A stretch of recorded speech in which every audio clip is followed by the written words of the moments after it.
Hey, what's up, Stay Tuners? It's your good friend Jimbo here, letting you know that today's podcast is presented by Podgo. Podgo is the easiest way for you to monetize your podcast, providing podcasters with a flat rate for ad space so you always know how much you get when you include an ad from Podgo. I recently joined as a member and you can too. Apply today and let them know that you heard from Stay Tuned Sports and you start earning today. That's podgo.co at podgo.co.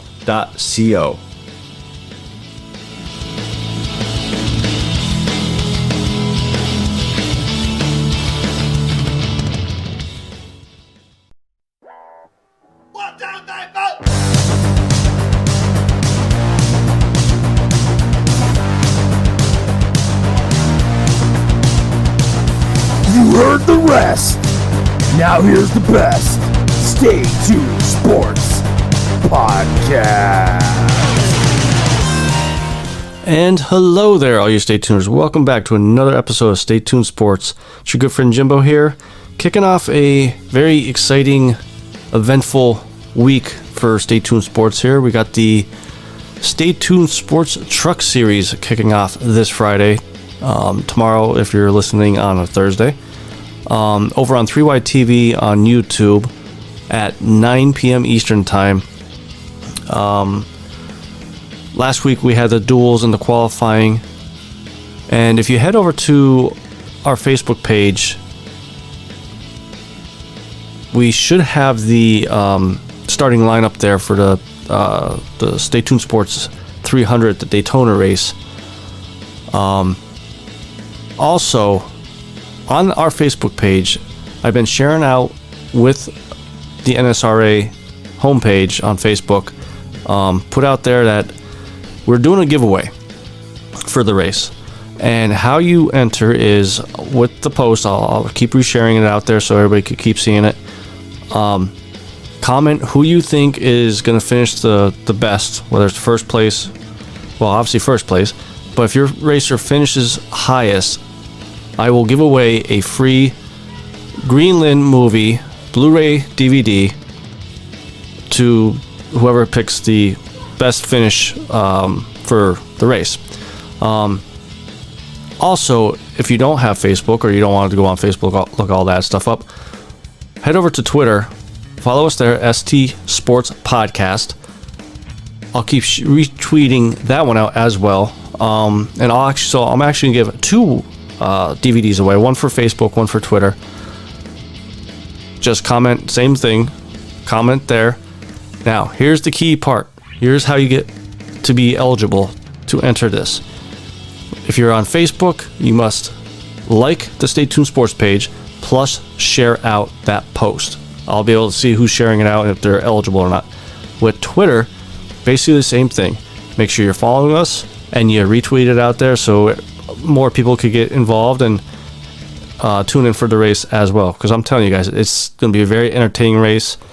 If the duels are anything like what I expect tomorrow to be, it's going to be a fun race to watch. Before we get into the show, since I got all that stuff out, also make sure you head over to staytunedsports.net, which it'd probably be quicker for you to do that because on the right hand side is our social media accounts. So just click the Facebook and the Twitter page. It takes you right to our pages. You can follow both of those so you're eligible for that giveaway. Also on the top of the page there is our merch tab. So any type of t-shirts, hats, they're all right there. So quite an eventful week in sports. Julian Edelman has officially retired. New England Patriots terminated his contract basically to allow him to retire. And here we go again, just like a couple times on this show. Is Julian Edelman a Hall of Famer? I hear all you people out there saying, well, you know, he's one of the best, if not the best, playoff wide receivers out there. You know, when it's playoff time, you could always depend on him and this and that. Here's the thing, though. He's not that good during the regular season. And as far as I'm concerned, Hall of Famers are guys that play at a top level during the regular season and the playoffs, not just, being Mr. January or Mr. February. Just to show you and compare who Julian Edelman is around with his stats. His receiving touchdowns, he only has 36. He's not even a top 250 in career receiving touchdowns. Let that sink in, okay? For how good he is in the playoffs, he's nowhere near top tier status when it comes to wide receivers and touchdowns. As far as receiving yards, guys that are above him, that are retired already: Jeremy Maclin, Dwayne Bowe, Pierre Garçon.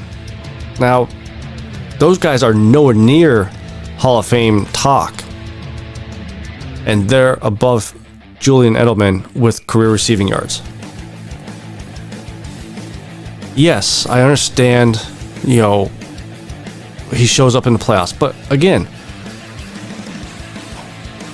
you had Rob Gronkowski, Tom Brady, you could go through the list of players he played with during his career. I'm sorry, but he's not, I wouldn't even consider him what do they call it, a senior committee Hall of Famer, where the senior committee votes in guys who, exceeded their 5 years or 6 years or whatever it is, of eligibility to get into Hall of Fame. Just sorry. He's good. He's a good receiver, but that's it. I've always said Tom Brady only ever had one Hall of Fame wide receiver. I'm not saying Rob Gronkowski because he's a tight end, but that was Randy Moss. What other even very good wide receiver did Tom Brady have? Edelman, he's good. He's not great. And to be in the Hall of Fame, you have to be great. But I will say, he did have a good career. He won the Super Bowls with Tom Brady and the Patriots. Just let him have that moment. Let him have this retirement moment. And let's not fight with each other about why Edelman should be in the Hall of Fame when he shouldn't be at all. Also came out this past week, and I seen this rumor last week, and I was hoping this wasn't true, but came out. Kevin James is going to play Sean Payton as the New Orleans Saints coach. Now, when I saw the rumor coming out last year, last week. What the hell am I talking about? Last week. Rumors were flying around that basically this was going to be based off of the 2012 Bounty Gate scandal, whatever you want to call it. And I was just totally against it. Like, it was such a bad idea that I couldn't believe it. I thought it was like an April Fool's type joke. And on top of that, why Kevin James to play as Sean Payton? What serious role has Kevin James ever played? Every movie he's been in, he's been comedic and not that good. Really, Grown Ups, the first movie, was the only good movie he was in that was funny. The second one sucked. Paul Blart, if it's on, it's on. I'll watch it, but that's about it. And now you want to play as Sean Payton?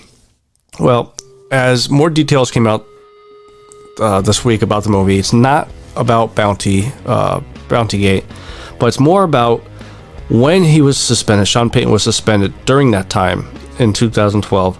He ended up being an assistant coach on his son Connor's 6th grade football team. Sean Payton was asked about it and said that he believes the movie is going to have a little bit of a humorous Adam Sandler spin to it, but also have inspired by his real life experience than an exact telling of the story. I still don't want it. And this is gonna be on Netflix, so That's the only reason why I think it's going to be made, is because Netflix basically buys and puts whatever that is made, whether it's shit or not, on Netflix.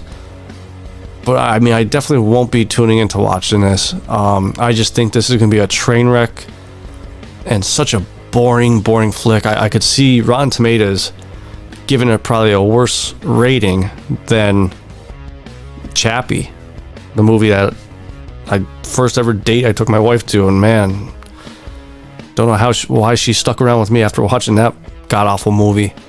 But I mean, what's there to be inspired by? Okay, so you're watching a movie, you see he did something wrong, so he goes to coach his son's football team.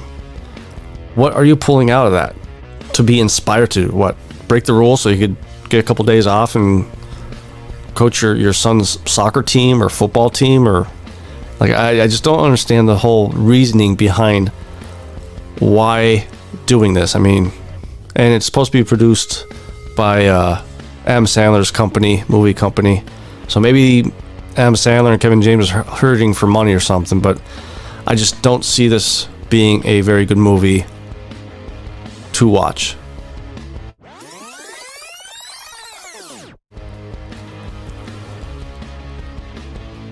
Also, this past week, very bad look for baseball here. On Sunday, the Phillies-Braves game had a little bit of controversy in it with a blown call at home plate. And so basically what happened was Phillies were up to bat, did a sac fly, runner on third base, come running home. Now, in real time, it did look like he slid and touched home plate while being tagged by the catcher.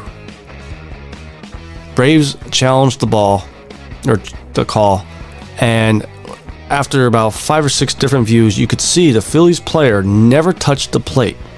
His toe never touched the plate. So obviously he would be out because the catcher was tagging him. They go to replay to review it, and they don't overturn it. No explanation. Just basically, after the game, or it was the next day, MLB came out and said there was not enough evidence there to overturn the call. There was a good 5 or 6 angles showing he did not touch the plate. And the thing is, the reason why I bring this story up is we see this too many times in the NFL, in Major League Baseball,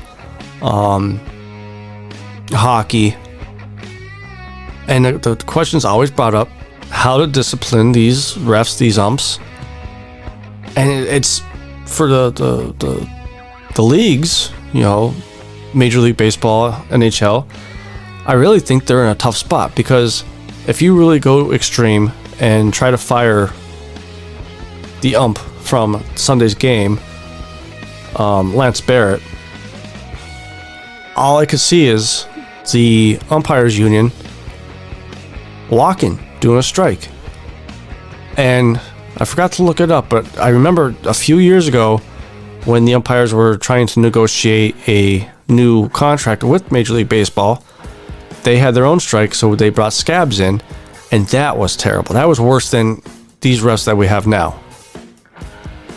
So it's like, how do you discipline these refs, these umps? And I talked about a couple weeks ago about the NHL referee that was caught on the mic saying he wanted to give a penalty no matter what to the Predators. You have to hold these refs and these umps accountable. And I think the way you do that, you gotta grade them after every game, or like if it's baseball or hockey, after every week, grade them. You know, and if there's enough umps out there that are not performing well, start writing them up, discipline them that way. And if you get enough write-ups, then okay, now you have grounds of termination. But just a little slap on the wrist of, okay, you'll be demoted to first base for, you know, a week or two, and then we'll put you back behind the plate. just to kind of sweep it underneath the rug per se. It's not going to fix anything. And even that the catcher for the Braves made the comment, if you're not going to use replay correctly, get rid of it in baseball. You're only slowing the game down. And it's true. You know, baseball is already a slow enough game. And if you're not going to use the replay correctly, you're already wasting a good 5-10 minutes, even though it's supposed to be 90 seconds. Baseball needs to figure out something to help get the younger fans back into wanting to watch it, wanting to go to games or watch it on TV, because 3.5-4 hour long games, you lose your attention span after 2.5-3 hours. And that's what's killing baseball. On top of, I got into a little chat with the NSRA truck drivers about baseball, and the main thing that everybody kept bringing up is about how long the season is, and it's too long. I understand baseball, 162 games, it's always been like that for years and years and years, but if you don't change and change with the times, you're going to be left for dead. And that's where baseball is heading. Baseball is like two beats away from being flatlined. And it's sad, because I used to love playing baseball. I try to watch it on TV now, and I'm picking my phone up, playing with my phone, more listening to it than actually watching it. And it's terrible. But kind of got off rant there a little bit. But as far as umps, yeah, they need to hold them accountable. They need to do some type of grading system, because if it was the players and they didn't perform well, what happens to them? They get fired in any leagues. So at some points, these refs and umps have to be disciplined. Whether the leagues have to sit down with the umps and the refs union and lay something out, like some type of disciplinary steps, but something has to be done before it's too late and really, really kills baseball, if not other sports.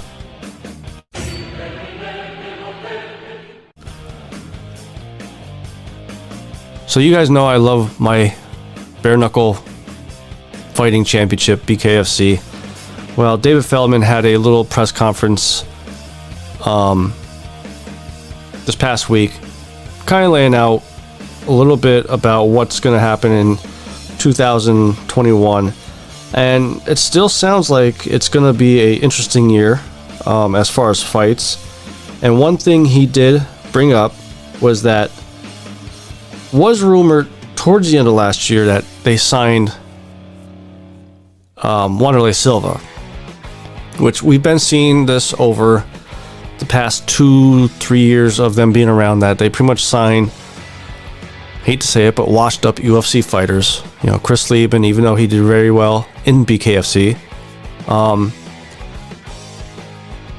But Feldman did talk about why it took so long for them to really come to an agreement with Silva. Obviously, the pandemic was one main reason. But Feldman did say he's planning on talking to Silva in the next couple days and give him a few options of who to debut against. Now, anybody that doesn't know Wanderlei Silva from UFC, if you could get a chance to go watch some of his fights, all he does is just stands and brawls.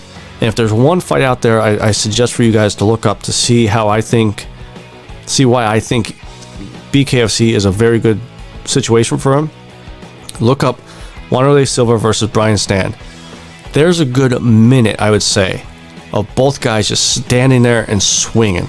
Like, not like 1 or 2 swings here and back up and take 10 seconds. No, there had to be a good 50-60 punches. Wanderlei got dropped, Brian Stann got dropped, Stan got dropped again. It was a furious amount of punches being thrown. And you throw Silva into an octagon or a ring, BKFC ring, that all he has to worry about is boxing. He could do some damage here. He has some powerful hands. And I really can't wait to see how he does and who his opponents are going to be when he debuts. Now, another UFC name that will be debuting at some point in BKFC, and he was just on the pay-per-view a few pay-per-views ago, Frank Mir. Which is kind of funny because he used to be my sister's favorite UFC fighter. When I saw he was on there, I texted her about it. I said, you know what? I think he would be good in there because he's not a bad boxer either. Well, the other reason why he hasn't really debuted yet was because he actually asked Feldman if he could pursue a boxing match against Steve Cunningham on the Jake Paul Ben Askren pay-per-view, which I believe is this weekend. And Feldman said, yeah, go ahead. And this is why another reason why I like Feldman is because he told Mir, I'm not going to hold people back from trying to make a payday. And the other thing that's smart about this is if he does really well in this fight, he's bringing that momentum, he's bringing that star power over to BKFC to get more eyes focused on it. Unlike Dana White, who wants his hands in every little thing that his fighters want to do, like Conor versus Floyd. He had to be part of the promotion. He had to be being the promoter of it.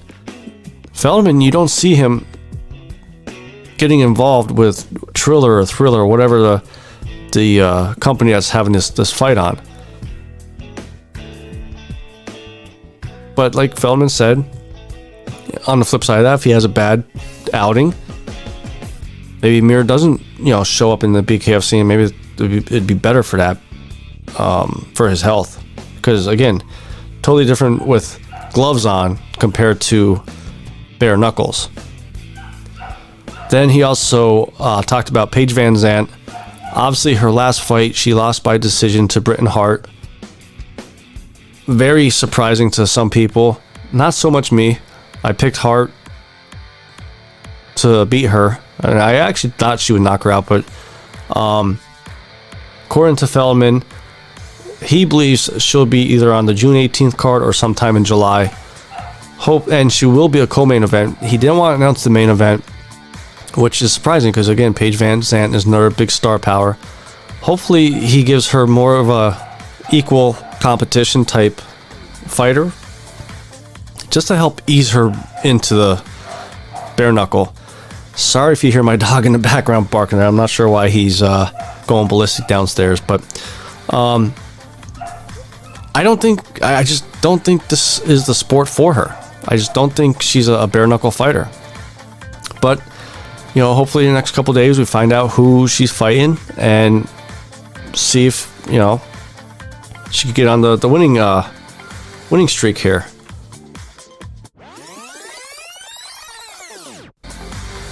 So the next segment we have up, kind of new, kind of old. It's called Kombat Corner, which is sponsored by Bet Angles. They supply expert sports betting picks and research tools for only $10. So make sure you guys head over to betangles.com. They'll help you out with your DraftKings picks or your FanDuel picks. So as far as this segment, I've kind of done in the past. Any UFC cards, I would give my picks to or whatnot. So with Kombat Corner, which is sponsored by Bet Angles, any UFC card, BKFC card, I'm going to give my picks to. So with this week, we have UFC Whitaker versus Kevin Gastelum, which is the main event in the middleweight division. Then for the co-main event, we have Jeremy Stevenson versus Drakkar Klose.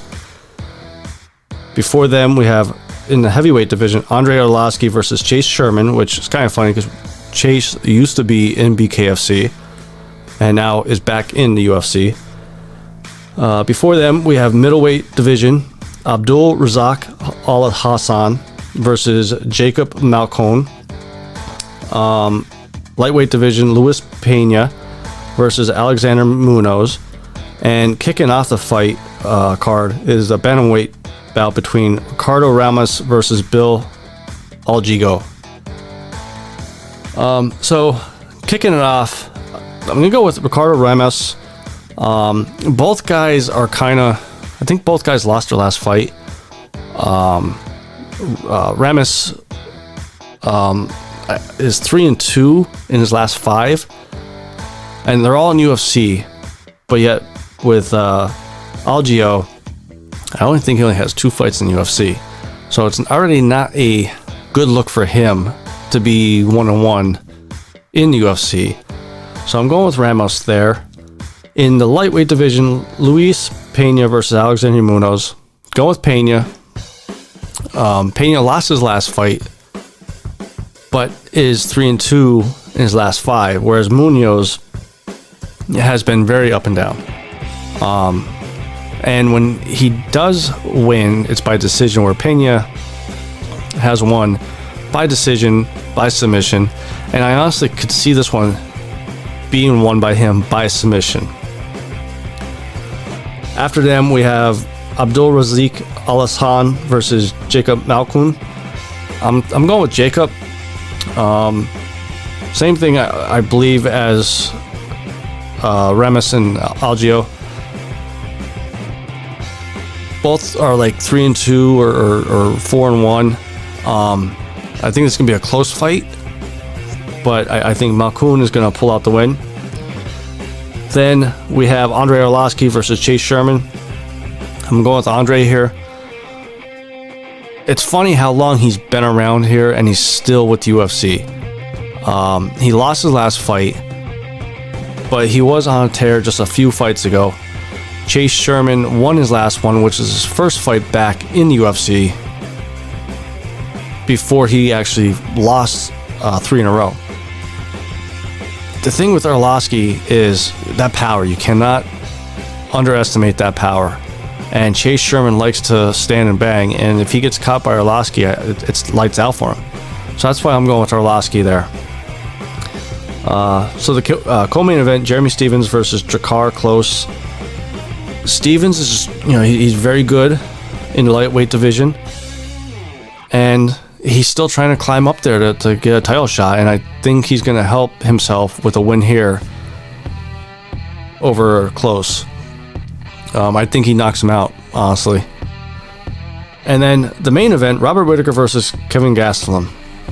I think a lot of people are going to go with Robert Whittaker, just because I think they want to see him fight Adonis again, and they also like the how he's a feel-good story, a nice guy, that type of deal. I'm going with Kevin Gastelum. And the reason being, it seems like Gastelum, past few fights, has finally figured out the whole weight cutting thing, not missing weight. He had a war against Adonis, and he's only 1 or 2 fights away, I think, from getting a title shot.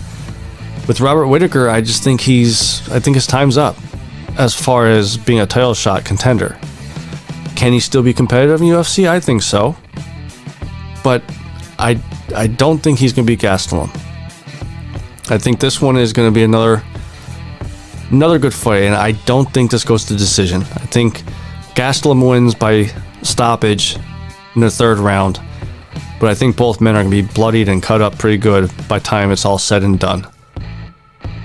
So that is our Combat Corner segment, which is sponsored by BetAngles. And don't forget, they supply expert sports betting picks and research tools for only $10. So make sure you head over to betangles.com. So I think that's going to be it for us this week. But before I go, again, make sure you guys tune in Friday night to the Daytona race, the Stay Tuned Sports 300, which is the first race of the Stay Tuned Sports Truck Series. Make sure you head over to our Facebook page and our Twitter page and comment underneath the post that I have for the race predictions. Who you think is going to finish the best.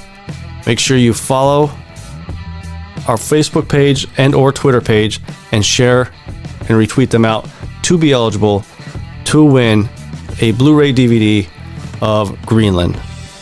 So, till next week, this is your good friend Jimbo, signing out.